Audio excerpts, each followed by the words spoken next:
I'm really thrilled today to be talking to Matthias Balzat, who is a celloist living in Dusseldorf, Germany. He is studying a post-grad degree and is a chamber musician and a soloist and carving a career in that. Do you want to fill in any little gaps on that for me, Matthias? Thank you. It's a pleasure to be here. That's quite accurate. Yeah, I'm living in Germany at the moment. I have been here for 5.5 years now, and I'm basically trying to build up a musical career, which in itself is kind of a unique path and one that's a little bit tricky to describe because there is no specific path that one can take. There are always many different routes. Well, most of my performance experience and projects that I take part in tend to be on an international scale of chamber music and solo opportunities, either performing by myself or as a soloist with different orchestras or with a piano accompanist. Yeah, many different arrangements. So you say you're studying for a post-grad degree. Are you doing that alongside your playing, or is your playing included as part of that degree? Well, this degree it's not a very extensive degree in terms of the coursework that it demands of you. So it's more of a professional development degree. I moved here initially to study my master's, and I completed that at the beginning of last year. And I decided to stay at the same university and stay with my professor and continue on to this postgraduate degree, which is kind of a specialization course for soloists per se, in the sense that the school offers a very limited number of positions for this particular course. And it's a career development course in that throughout this entire time, I'm just presenting my projects and my ideas to my professor, and he's helping me. I guess he's guiding me through those projects. And he himself is actually quite a renowned international soloist, and so I'm, being able to benefit from his personal experience and take away from all of his advice, and it's been quite wonderful. So the biggest advantage of doing this is that it offers a lot of flexibility in terms of my whereabouts, in terms of my time usage. I'm, able to just go away for several months at a time to a different place for musical engagements, and it has no effect on my studies whatsoever. So yeah, it's quite an ideal situation. It is. It sounds very, very good. And I think your professor too, he's more than just your teacher. He sounds like he's a mentor as well, and in the cello, I assume. Yes, I mean, he's had a internationally renowned solo career for decades, and so he's been around the block. He's probably performed in most concert halls that ever exist, and he's just got a whole unique world of experience to share with his students, and I'm one of the lucky ones who can take away from that. So that sets up the stage quite nicely, if you like. Let's go backwards and just go through your life as to how you actually ended up doing what you're doing. So, can you tell us about your homeschooling years? What the environment was like at home, your siblings? Just tell us a little bit about what life was like. So I'm the youngest of seven kids, all of whom were homeschooled from the beginning on, although each of us had a slightly different path as we were getting older and getting into the tertiary level education. And so there were different ways, different schools that we went to for different paths. I think I was about 3 years old when I actually started doing homeschooling. The reason why is I think I was always very interested in doing what my sister was doing next to me, and so the fact that she was starting at 5 years old and I was the one missing out, I didn't want that to happen. So that was, in my case, it was quite unusual, starting at a younger age than most people do. And I'm very grateful for that, actually. I've found that to be one of the biggest advantages of homeschooling. So I started at 3. I was learning to read and write, I think, fairly early on. And I continued on doing schooling at home until, well, that would have been in the year 2002 or 2003 that I began. And so I continued on doing all of the curriculum books that Mum had provided for me, going through mathematics, going through history books. I think as I got a bit older, getting into some of the scientific books as well. I can't quite remember what syllabuses we went through, except like Saxon maths or something like that at the beginning.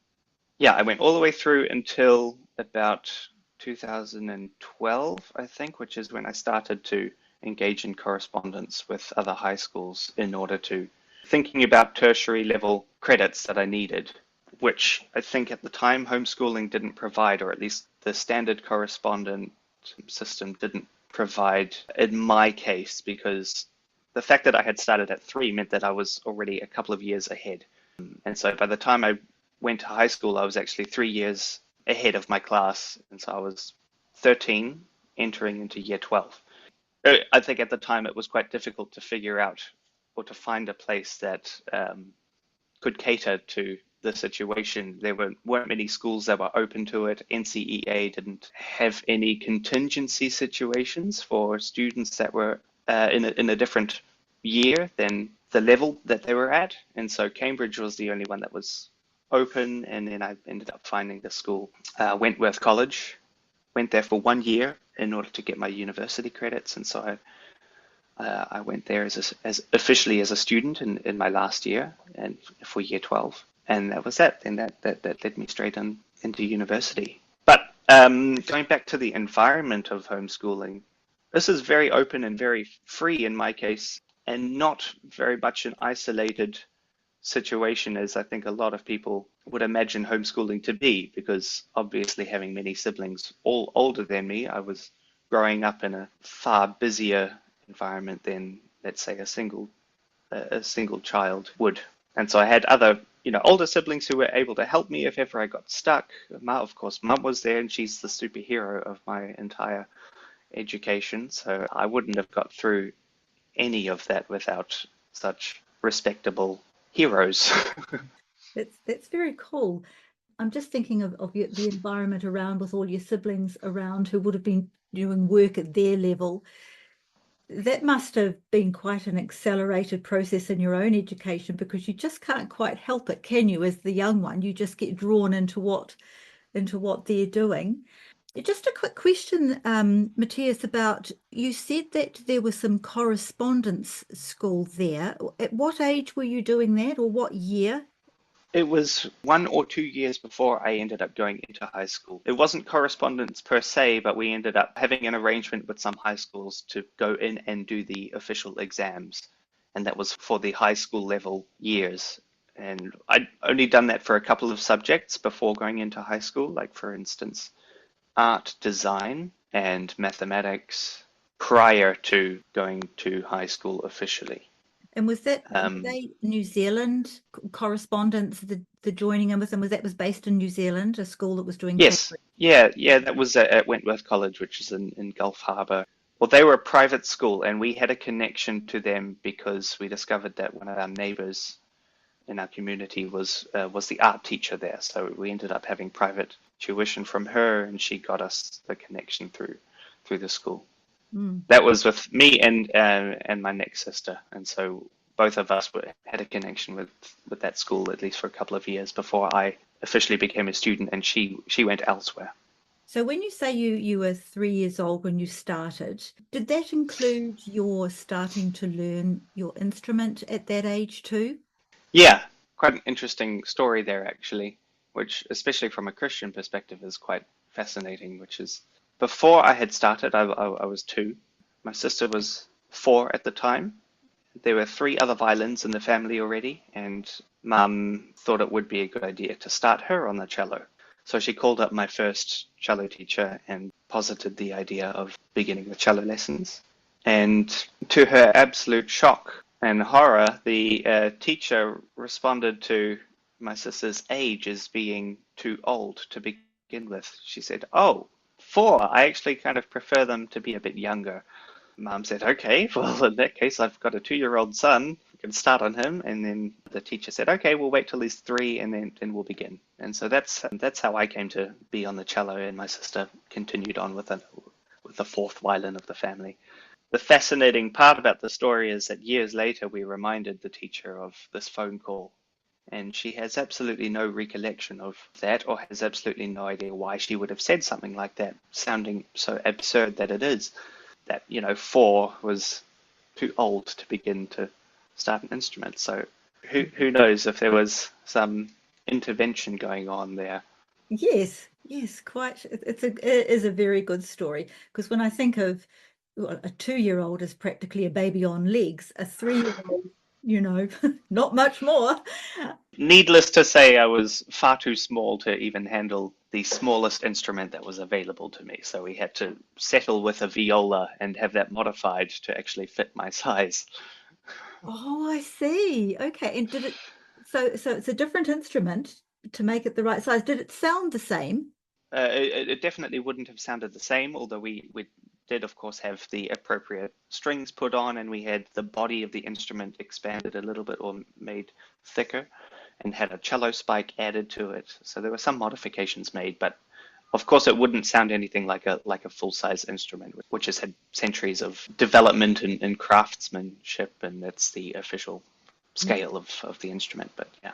But at least you would have been introduced using your small little bespoke model, and you would have been learning everything you needed, just like you were on a bigger one. Okay. Have you still got that little instrument? I don't think so. I asked my parents not too long ago actually, but Oh. I don't think we have it anymore.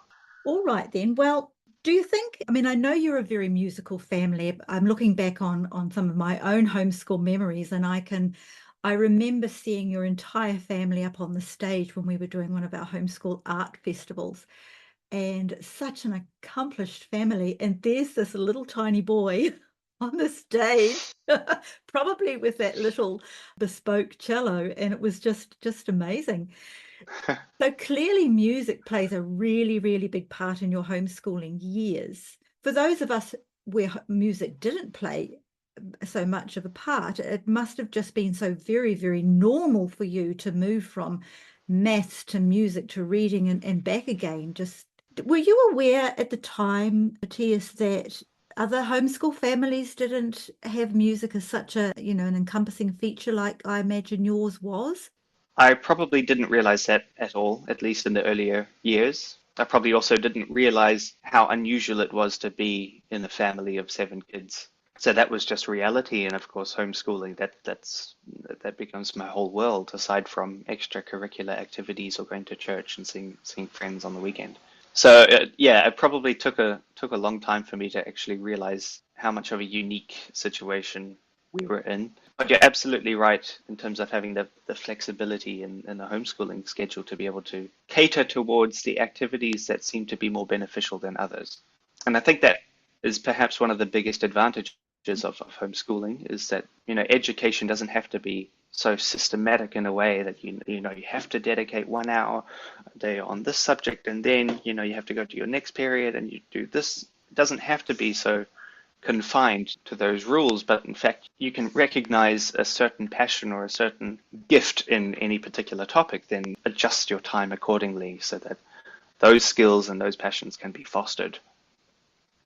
I agree. It's an amazing privilege of homeschooling, and I call it curating without compromising on any of the basics. So it really is quite exciting to hear about other families that trusted to that process too.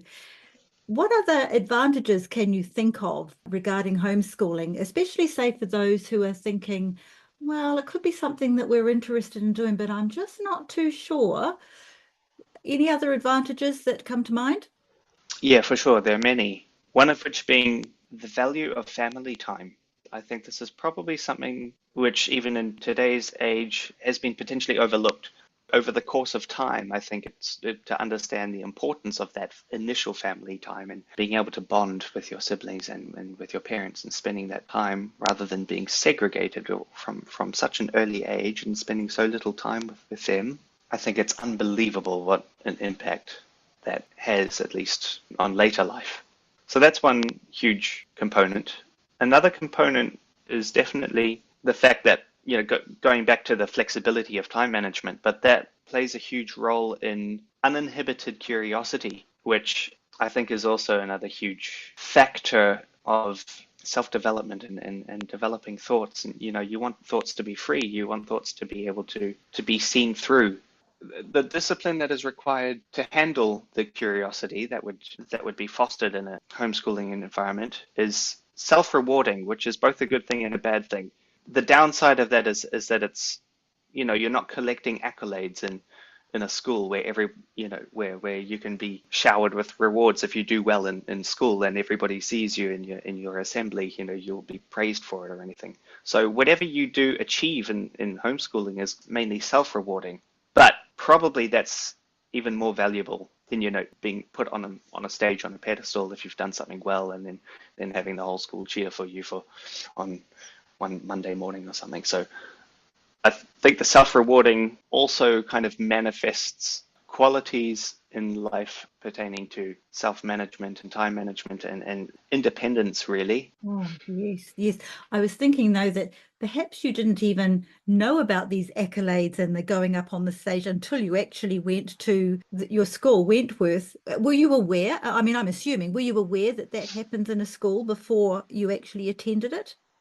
Not exactly. I suppose my whole impression of, public school or private school was just being, that students go into class and you've got a teacher who's reading out screeds of text that the teachers don't really understand themselves, and then the fact that, they're speaking to tens and tens of kids in their class and don't have any time to actually correspond with each of them personally, or if they do, then maybe it's 20 seconds as they're walking by. I guess my impression of school was quite an impersonal format. Although I guess I would have assumed that if ever a student did well, they would have been praised by the school for doing well and for being disciplined and studying and I would like to think that that would happen at a private school. Certainly in the public school, that kind of elevating excellence has been an issue in the recent history as being a politically incorrect thing to do. Crying shame. yes, I'm also thinking about what you were saying about the advantages of the self-direction and the, what do you call it, uninhibited curiosity? yep. I love that phrase. I've got to write that down and use that more often. We already knew from when homeschoolers were going into the universities that one of the strengths that they were bringing in with them was that they seemed to have, generally speaking, this ability to get on and work for themselves, to go when they needed help, to go and find it rather than waiting and sitting back to be told what to do, or not working as well as just simply because the lecturer wasn't in the room. And I think that's a wonderful testament, actually, for the overall effect that our homeschooling community has been able to demonstrate to the tertiary departments of the strengths of it. Just add one point to that. I think you're Yes. you're absolutely right in terms of let's say today's political agenda of kind of eliminating the demand for meritocracy and this uninhibited curiosity and this self-reliance and this self-determination is probably one of the most valuable factors in, seeking high merit and as being the judgment of achievement. Because of course the judgment in good character is how well we can face obstacles on our own. And it doesn't matter how good you are at academics. If you don't have a good character or one who knows how to pursue and self-teach, then really all you're ending up with at the end of things is potentially as clever little devils, pardon the expression. Yeah. Yeah, that's right. I mean, if you can't solve problems when you're faced with them, then you're going to be less employable. Well, yeah, because there's that too. Because I'm thinking that in your career domain, if you've been brought up in a system that didn't pursue the excellence and being able, in your case, to be the best cello player you could throughout school, well, how is that going to be for you when you're going out and you're wanting to do an audition to play as a chamber musician or a soloist, and you've been fed this attitude of, well, just go out there and do your best and, well done you kind of thing. If you're not the best, I don't think that you're going to get much success in your career. Yes, I definitely disagree with the notion of, just handing out participation trophies. Although that being said, being in the music world is obviously kind of a unique environment because music is in essence subjective, totally subjective. So it does seem, at least Well, particularly when you get to high quality music, it seems like the line for meritocracy is quite thin. Well, it's a gray area. It's you can't say what is factually better and what's factually worse. You can only express your opinion. So when it comes to an audition, the sad truth is that you can absolutely go in and do your best, but there's zero guarantee that it's going to get anywhere. Mm. Because they will still choose the best celloist for the situation they're looking for. Hmm. Can you think books that you would have read over the years over your homeschooling? Have you got fond memories of particular books, especially those I'm thinking of that in your adulthood you've returned to and realized what gems they actually really were? Can you talk about the impact of books, please? First, I have to come out with a disclaimer that as a kid, I wasn't a very good reader. I've only really kind of caught on to it with a bit more of a passion in recent years, but of course I did read. But the problem with me was that, while I couldn't get through a book very easily because while I was reading, my mind was elsewhere and I just couldn't connect to the words that were on the page. And that I'll get into that later anyway, but I do have very, very fond memories of the Hardy Boys books, which were old detective brother series where they had crime mysteries to be figured out, and I loved those. Those were probably the fondest memories that I have of reading at an early age. Otherwise, if I were to look back and tell myself to read certain things again, then I would absolutely encourage myself to read stories that are not factually written, but also they represent history in terms of illustrating the rise and fall of civilizations as we go on, and showing the heroes and the villains, and stories about critical inventions that shaped the advancement of human civilization and things like that. And I would have definitely encouraged myself to read even more of that. So things which weren't completely disguised in fantasy, but also have some truth behind them, which one can actually relate to and connect that to. While, of course, seeing the value in fantasy and understanding that from a creative perspective is absolutely wonderful for the human mind. Mm-hmm. I think, if I'm right, your mum pursued the Charlotte Mason educational approach with her family, as we did too. And I know that looks different for every family that did it. But I would imagine also that there was quite a lot of reading out loud going on to you.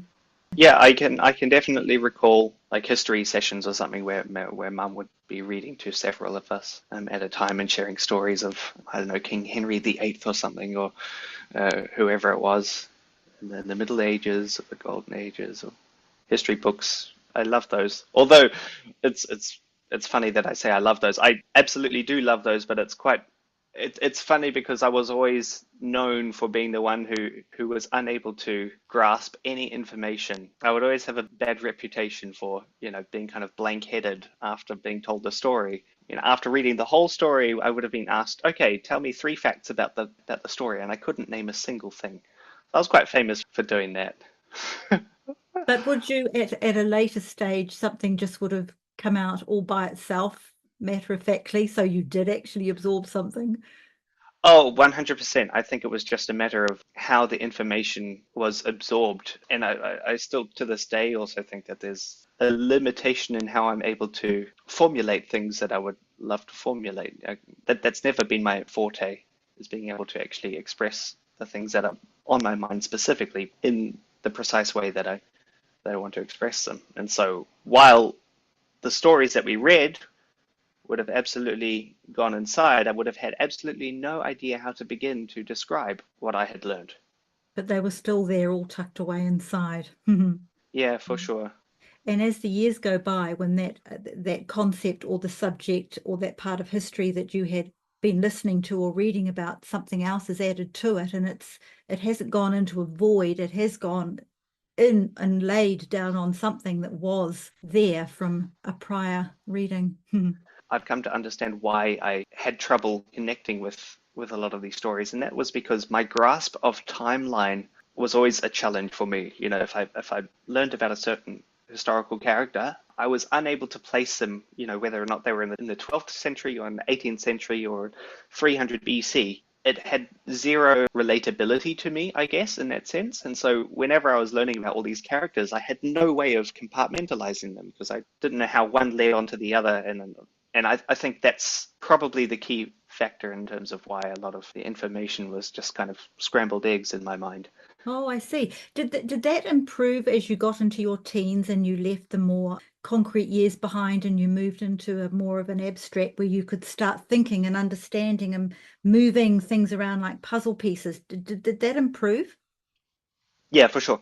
And just the more you learn, the more that you can kind of slot pieces in. Hmm. It kind of makes sense though for a young child, is that how do you begin to explain to a little boy who can hardly remember what he did, last month and where and when and who with, the concepts of like hundreds of years ago or even thousands of years ago or different countries. So I Also, think, geographically speaking, I mean, I think this is where New Zealand is quite a strange thing for us to be learning about European history. Again, a lot of these things didn't click until I actually moved to Germany. So it's like, okay, why on earth am I learning about Alexander the Great in Macedonia in 500 BC or whatever? It's like, what on earth does it have to do with my life? I'm on the other side of the world that was centuries ago. It's got absolutely zero connection to me. So at the time, there would have been no reason for me to actually hold on to that information until you go over there and you think, oh, wow, you actually do kind of start to observe little hints of what ended up crafting such a well-sustained set of cultures in Europe, as an example. mm. Yes, and we're only here because of our forebears. Yeah, okay. So that's interesting. So I guess for parents who kind of pull their hair out because they can see that their little girl or boy isn't quite putting things together, it's probably not something to get hung up about because it will all fall into place. So being the youngest of seven and your older brothers and sisters, you would have seen them going off to school. Did you ever want to go and be in school with them? I don't remember having any thoughts of, needing to follow their path. I think I was quite content at being at home. And eventually I was working my way there anyway. When I got to a certain level in a certain subject, there was a point in time where we were having private tutors come and give me lessons anyway. Mm. And I knew that my time was coming anyway to spend 1 or 2 years in high school. I think I don't regret any of those decisions.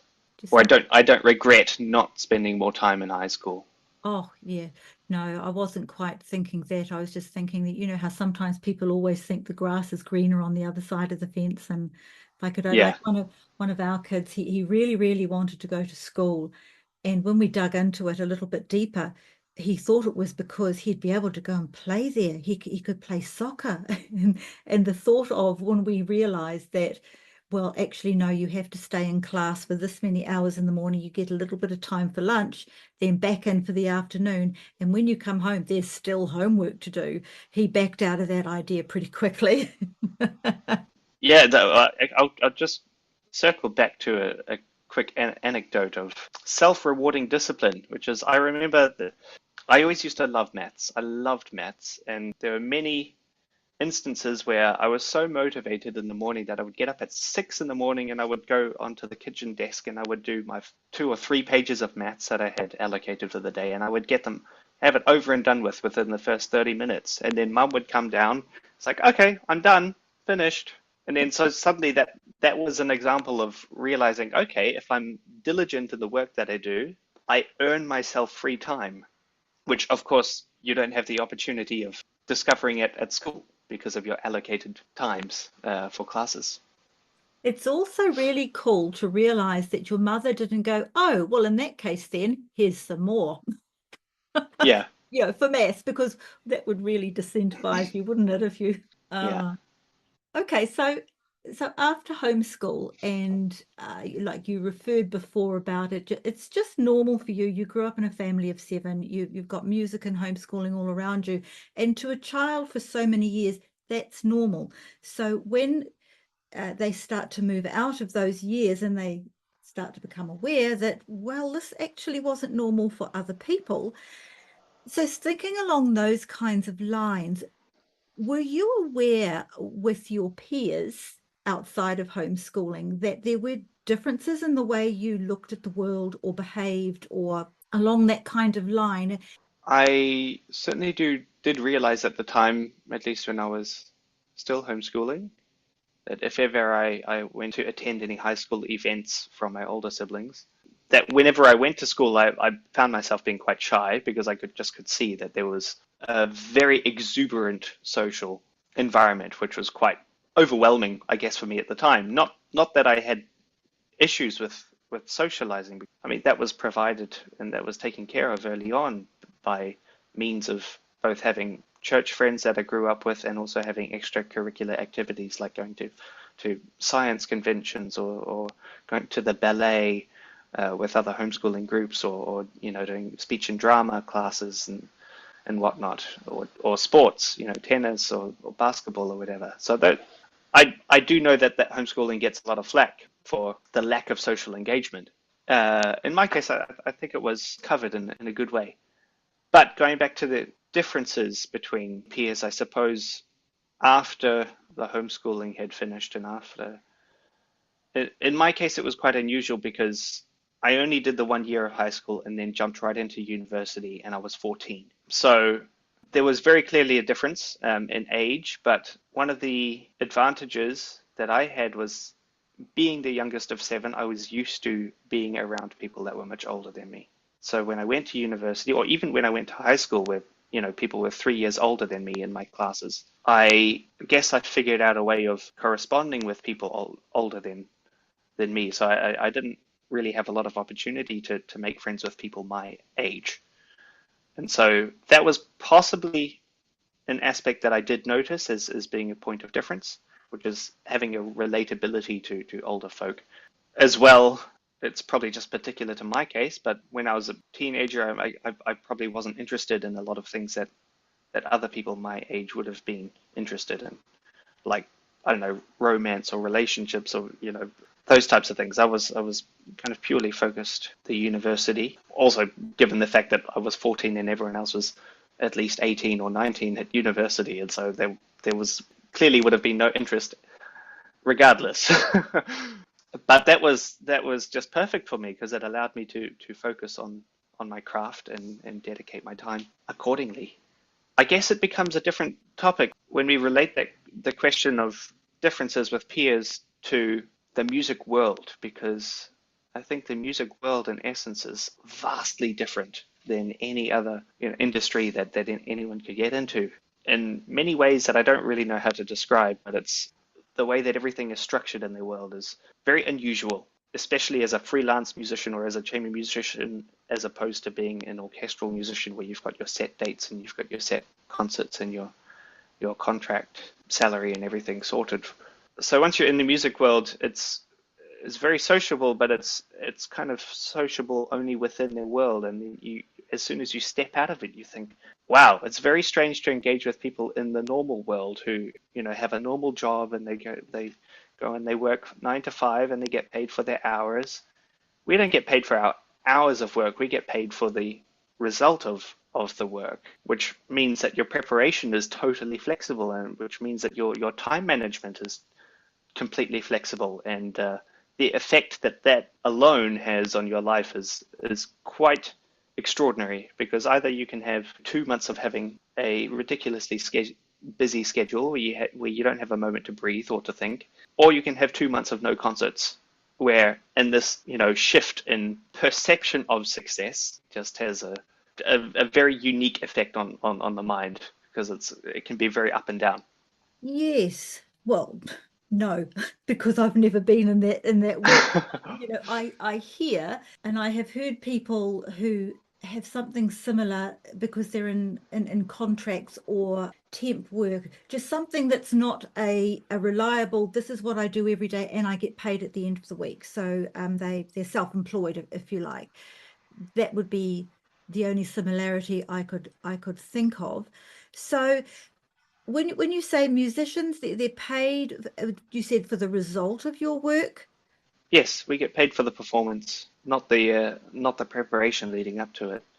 Ah, got it. Yes, I understand. All right. So that's kind of on your own pocket. You just get Yeah, paid for. which brings a whole new challenge to the psychological aspect of preparation because you say, well, I could spend so and so many hours, although I'm not getting paid for it. So it's like, so how do I manage, without having that incentive to work, you still want to do your best. So it's a very interesting playing field. Mm, mm. I just want to back up just a little bit. When did you decide that you wanted a career in cello? I think I realized that fairly early on when I was possibly about 11 or 12.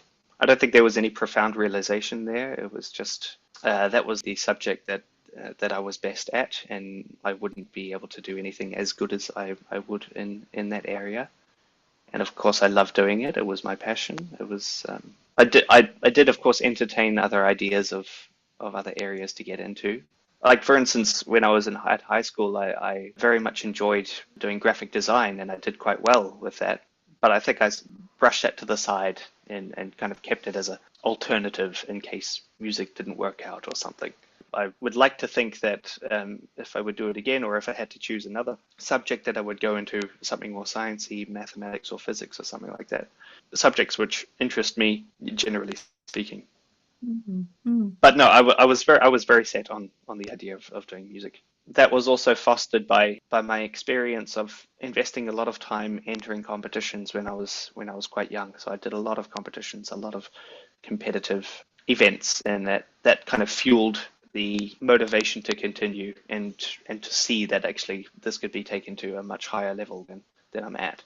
Well, that just leads in quite nicely then, is that you must have a reasonably clear vision and goal for what you want in your future. What are your own plans? What do you really want for yourself?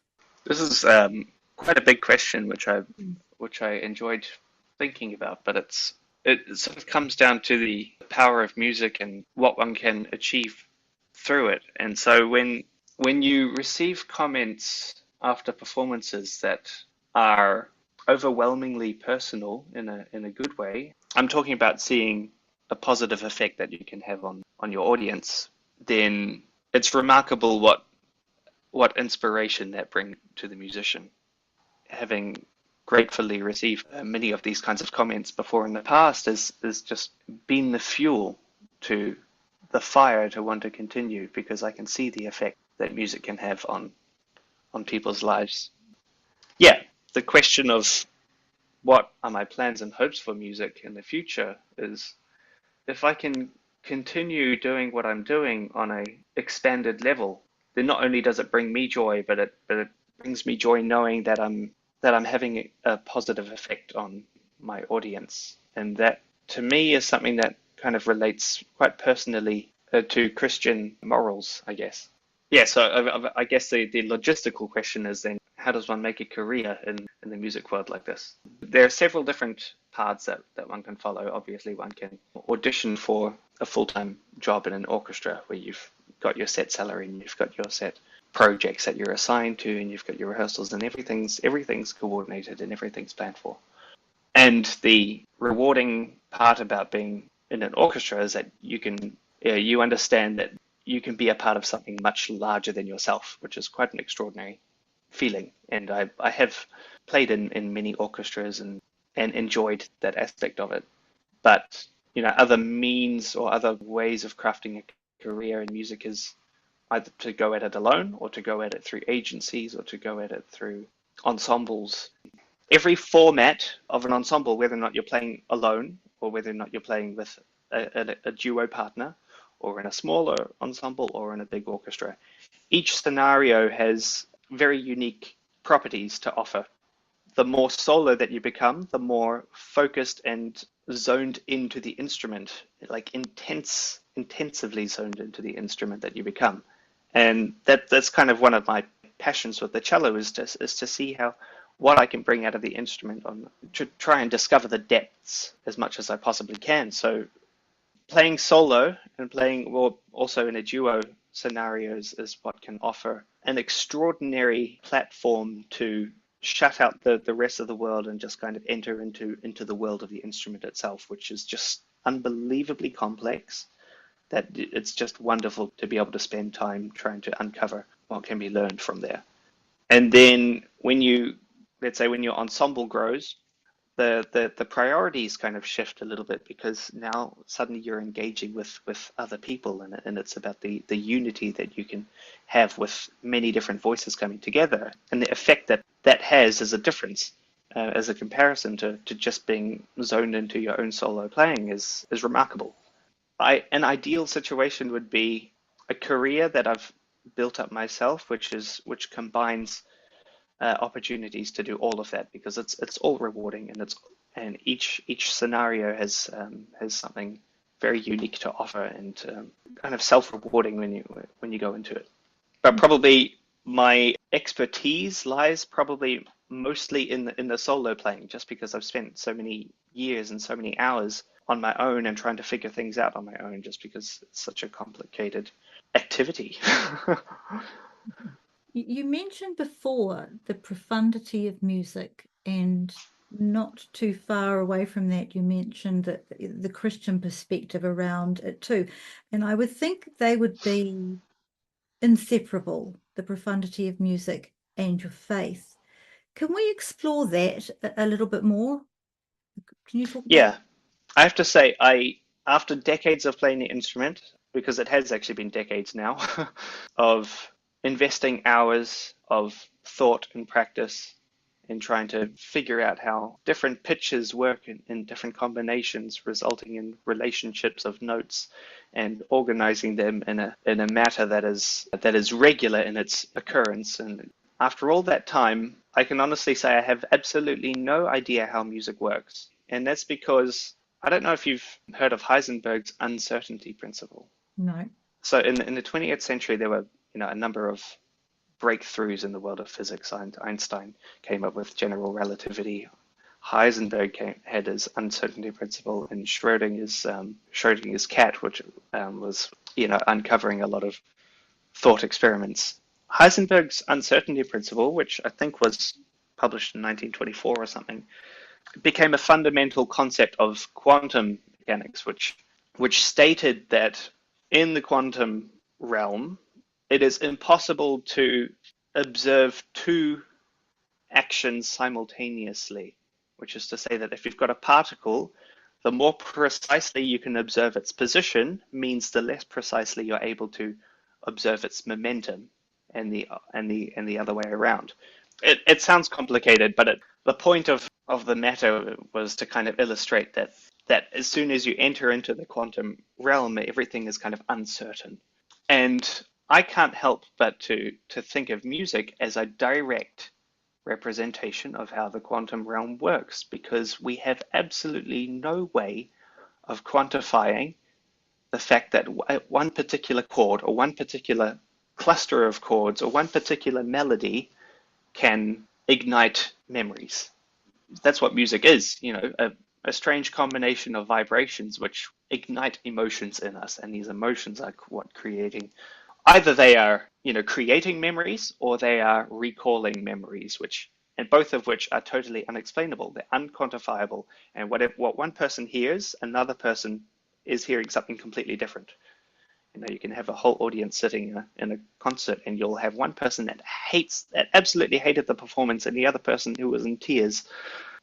And so that, to me, this kind of uncertainty aspect of music, no matter how well you can prepare something, it's still going to be completely uncertain as to how it comes across and what sort of memories that creates for the audience members. And this, to me, is one reason why music as a language, in comparison to all spoken languages, is extremely unique. And from a Christian point of view, it is a direct representation of the natural world that was created. Being a musician, more so, is a way of expressing praise. I mean, you can name any number of psalms that talks about praising the Lord in worship. And I think music is perhaps one of the most honest and most humble ways of doing that, which is why being a musician and having that connection is something that's kind of deeply spiritual. I would even go on to say that because of the number of hours that I've invested over the course of my life, I actually probably consider music as being more of a mother tongue than English. Oh, wow, what a concept. And you know, that's still admitting the fact that I have absolutely no idea how it works.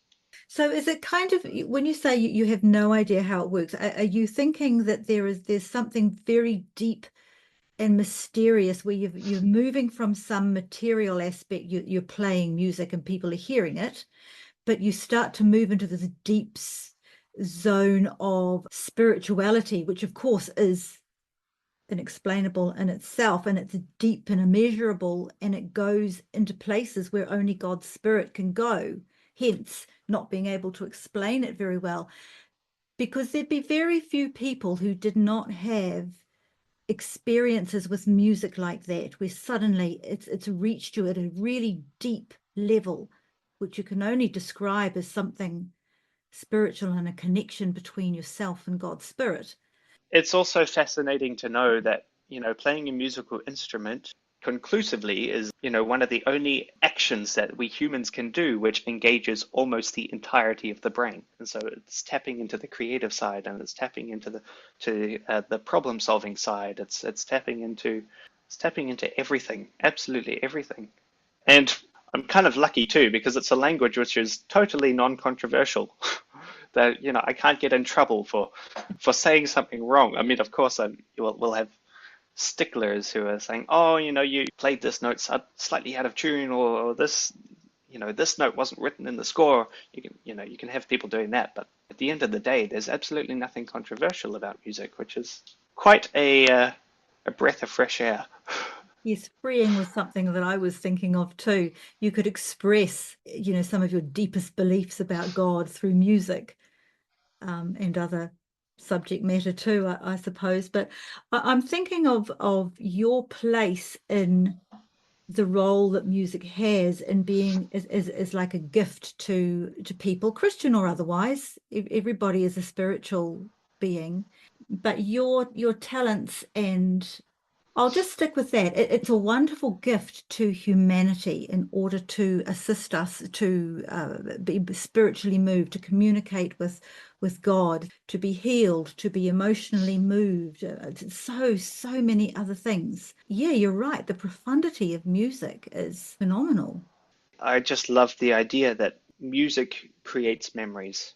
That sticks with me so often, which is just to say that you can craft the memories, at least as a musician. You know, I have the opportunity of crafting the memory as immaculately as I can imagine. Of course, there are always improvements that can be made, and there are always, you know, refinements that I as a musician will always be searching for.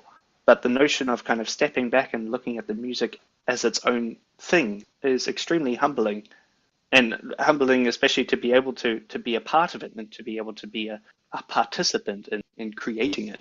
You know, it's So forging your career in music, it's well, I'm seeing it even more so now as vital. It's beyond important. It's vitally important, not just for your own personal expression as a musician, but for what yourself and other musicians of expertise are doing for humanity. So is there anything within that thought that you want to pick up at a kind of a deeper esoterical level of the purposes for humanity? Is there anything to add there? music also has an unbelievable healing power.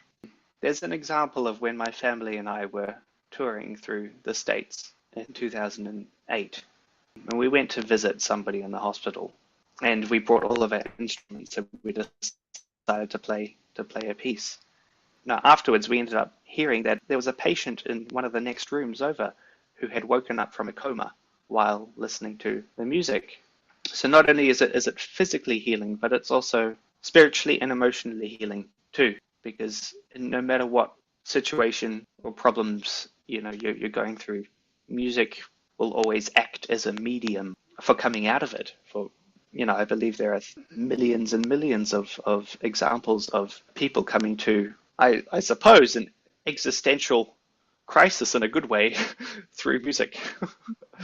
And particularly relating to classical music, I think classical music over the course of the last century, I think there was a bit of a debate that came across around classical music, which was that it tended to be viewed as something that was elitist, kind of snobby about classical music, which is to say that only the intelligent can enjoy classical music, or only the upper class can enjoy it and understand it, which is absolutely not the case. But how I would reconceptualize it is that classical music is written in a way that it ignites profound thought in a way that many other genres don't.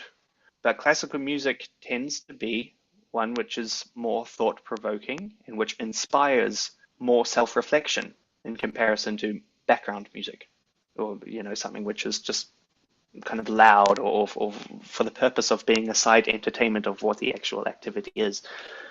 For the most part, of course, there are absolute exceptions for this, but I think that that's also the case because of its complexity in pattern recognition. And when the brain has an opportunity in a performance to recognize patterns, which are quite complex in their nature and have been composed that way, as soon as the brain kind of recognizes these patterns, even subconsciously, there's an element of kind of surprise, and there's an element of kind of relief in a way that you've managed to pick up on something, and it's a wonderful feeling that you can sit there and you can listen to this piece of music, and then suddenly you think there are connections firing. It's like neurons in the brain, and they're firing, and suddenly thoughts that you've had 15 years ago has suddenly had a random connection to this one note.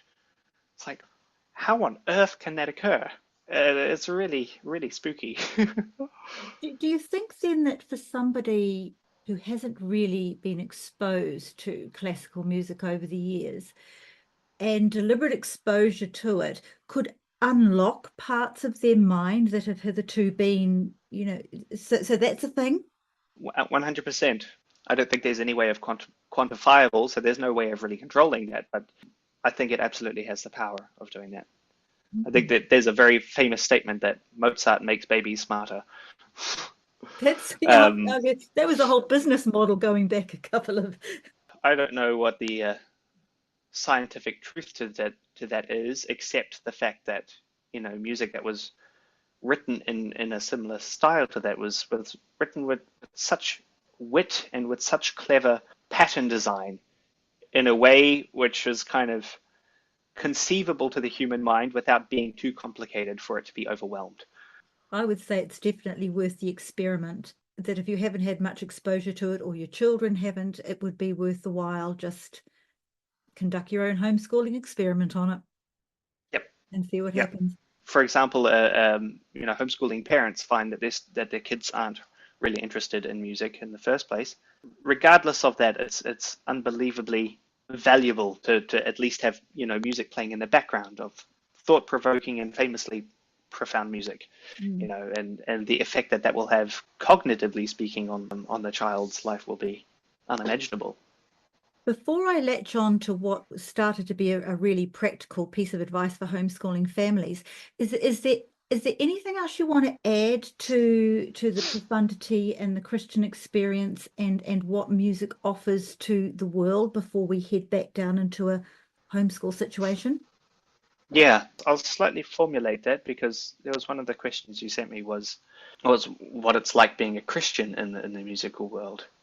I was thinking very, very, very deeply on this and just trying to find an answer. Music obviously is a subcategory of the arts, and I think it's probably not controversial at all to say that one of the foundational prerequisites, ordinarily speaking, of being involved in the arts is having a desire of self-expression and trying to expand upon self-identity. Would you say that to be the case? Yes, it seems to attract that kind of thing. Yeah, yeah.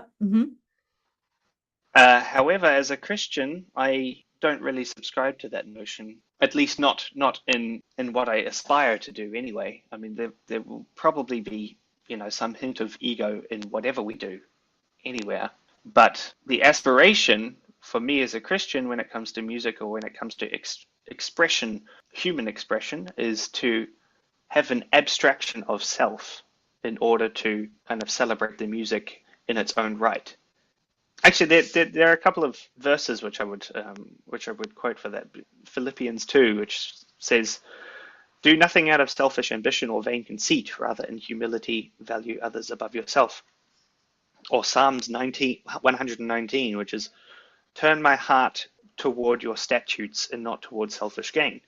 And so from the perspective of a musician is when I'm playing the cello, I'm aspiring not to have a single thought reflect back on myself, but to have this, this distance, this abstraction of self in order to promote the beauty of the music, which is a natural phenomenon that was, as you said before, gifted from God, and to celebrate that in itself. And I think that's a worthy thing to strive for. And I think it is also something that is highly encouraged in the Bible too. Having musicians and kind of rejoicing and singing for joy, and understanding music as being just another form of a spoken language in a sense. This is singing praise for the Lord. The music in different forms, in different forms of stories and different memories, but that's in essence how I view it and how I aspire to take my music. That's a lot of discipline is involved in that, not only because it's a natural thing that when you're the center of attention with a musical instrument, you've got people watching and listening, so it would just be the easiest thing to move into that center with it. It's human nature also to seek attention or praise, and it doesn't come naturally to humbly learn to step back. So in your world of the arts that doesn't tend to encourage that, do you feel a sense of aloneness in that? Is it difficult? I mean, well, what would you say about that? Being in the arts industry definitely has, I guess, personal challenges like that to face.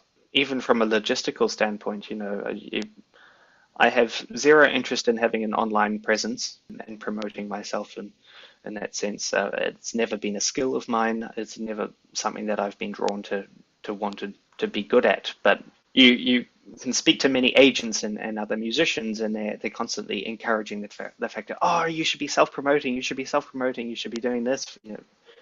From a logistical point of view, I completely understand that as a form of having to manage your own career. And that's what needs to be done, is to have your name spread out and aggressively spread out so that people see your name and they're constantly hearing you, constantly seeing you, which is, yeah, definitely something that I struggle with, but try my best to do it in the most honest and humble way that can be done. I guess promoting only the good aspects or maybe quirky elements or, yeah, lighthearted elements that I think music has also the opportunity to bring about. It comes back to the heart intent, doesn't it? Which we know from the Yeah, scriptures that it's a very dark place and has to be dealt with carefully. Yeah, yeah. it's amazing how much of an effect just a simple difference in mentality can have on all of the actions that we do. And I think that probably speaks to the heart of a Christian life too. A simple difference in faith can make all the difference in the world in terms of how you conduct your life and how you conduct all of your decisions. Thank you for, trying to translate all that for us. It was really appreciated. All right. So you mentioned just before that even if a child isn't, maybe necessarily musically inclined, what is still important to expose homeschool children to? I think it's important to recognize also the social impact that musical education can have on later life in terms of, friends and engagements with friends and acquaintances later in life. Just a simple knowledge or understanding or recognition of famous songs or famous pieces has a remarkable advantage. Whether or not a child is showing signs of interest or showing unusual compatibility, I guess, with an instrument or coming, showing natural skill, it's unbelievably valuable what both a cognitive and a sociable effect music can have on their later lives.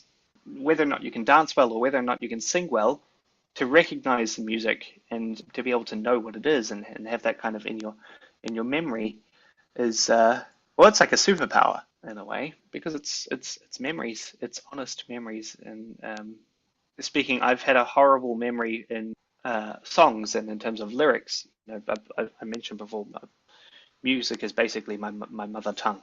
And I say that because I think every single person is born with a very unique form of memory. What I mean by that is that there are different things that people gravitate towards, and that's determined by how they process information that they receive.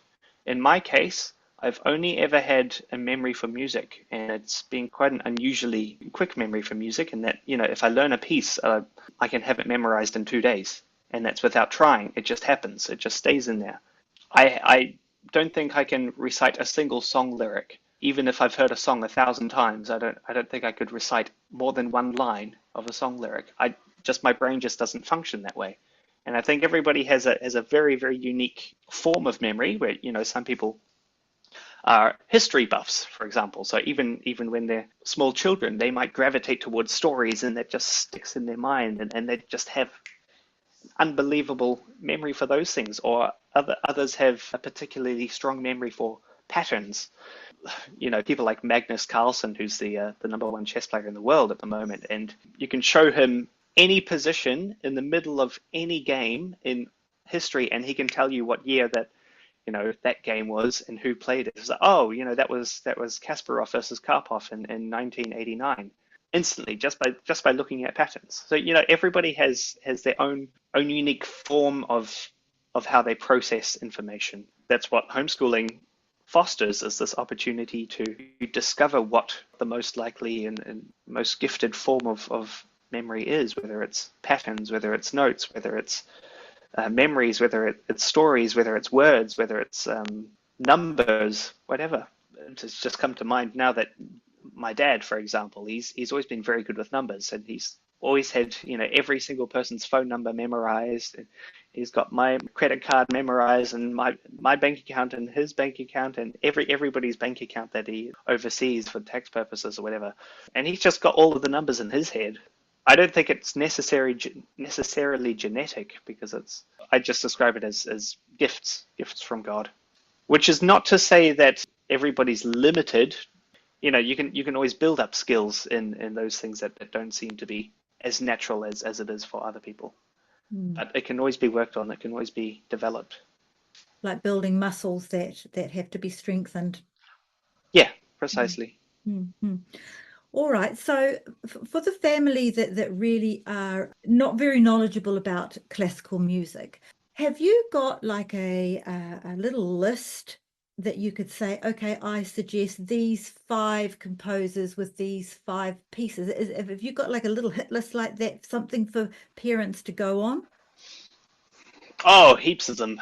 Heaps Just of them. It's right from the Baroque era right into postmodern music. I mean, you'll find absolutely wonderful hidden gems. I'll just name a few: Bach, Mozart, Beethoven, Brahms, Shostakovich, Mahler, Schumann, Mendelssohn, Stravinsky, Tchaikovsky, Rachmaninoff. It's endless.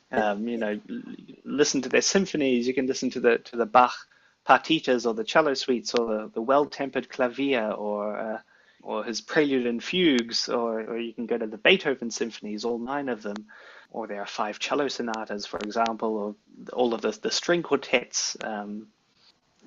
Shostakovich is a little bit more in your face, a little bit more intense.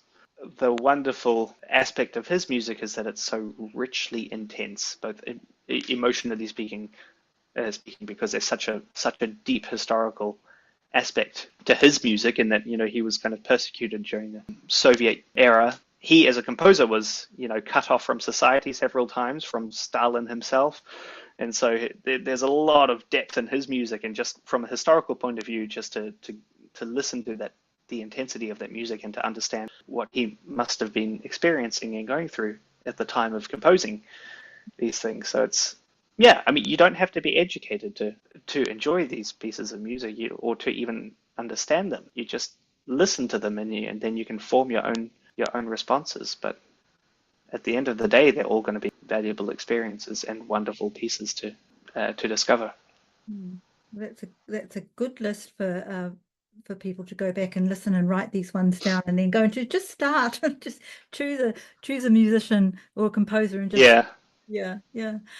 All yeah. right then. So the family that does have a gifted musician, or they've got this love of music inside of their family, you've now got a different scenario and priorities within the homeschooling lifestyle. What advice can you give that family?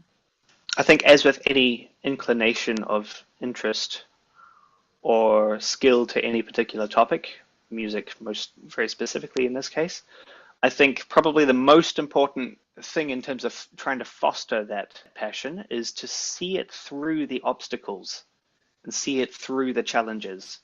When homeschooling, you're dealing with kids and teenagers, and that can be a fairly volatile time where interest is constantly surging up and down, and sometimes you'll have a week where the child just does not want to do anything at all, so you have to navigate their feelings towards it. But I think that as I mentioned before, the strong character is defined in part by how well you deal with obstacles that come in your path. So the question is, if you have a child that is at least initially interested in let's say music, in the musical instrument, and you're having lessons and they're loving it, and then maybe there's a point where it seems like you reach a plateau and suddenly they've lost interest.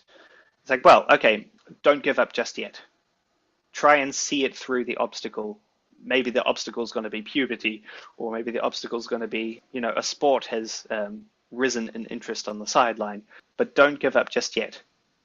Try and deal through those spots, because then if you don't see it through, then it's very likely that can become a tendency for the child to hold on to, that whenever anything gets tough, they just kind of give up. So it's very, very important to see it through. And there absolutely will be a lot of moments of reaching what seems to be a plateau. I think there's also nothing too damaging about taking a bit of time off in order to let that settle and then maybe refresh your mind and then come back to it a bit later. That's also a possibility. Yeah, I think a lot of what you said in there, in the big middle piece that we've been discussing, that would directly be effect and implication to the child who is gifted in that way. They're going to resonate, they're going to relate to what you're saying. Even if, for example, the parents don't feel like they are adequately educated enough to engage in the same topic, it doesn't matter, as long as as long as the encouragement is there.